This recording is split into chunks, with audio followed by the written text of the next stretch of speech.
Hello guys, welcome to my mini vlog. আশা করছি তোমরা সবাই ভালো আছো আর আমিও খুব ভালো আছি। তো আজকে সকালটা এখান থেকেই শুরু করলাম। আজকে সকাল শুরু হয়েছে 7:30-8টার সময়। তো বাবু পড়তে চলে গেল, ওকে রেডি করিয়ে দিয়েছি। দেন তারপর এখানে অনেকগুলো জলের বোতল ভরতে হতো অ্যাকোয়াগার্ড থেকে, তো সেগুলো ভরে টরে নিলাম। বাসনপত্র পরিষ্কার করে বেসিনের জায়গাটা পুরো পরিষ্কার করে নিয়েছি। তারপর চলে যাব ঘর মুছতে। তো ঘরটারগুলো মোছা হয়ে গেলে পরে ওপরের ঘর অলরেডি মুছে জল ফল দিয়ে তারপরে নিচে এসেছিলাম।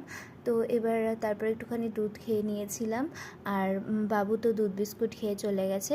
তো তারপর এখানে হয়েছে কুমড়ো পটল আলু দিয়ে একটা মিক্সড ভেজ মতো তরকারি করেছিলাম, হালকা পুরো সকালে পরোটা দিয়ে খাওয়ার জন্য। আর পরোটাটা মা আগে থেকে রেডি করে রেখেছে। আর এখানে ডিম সিদ্ধ বসিয়ে দিয়েছি দুজনের জন্য।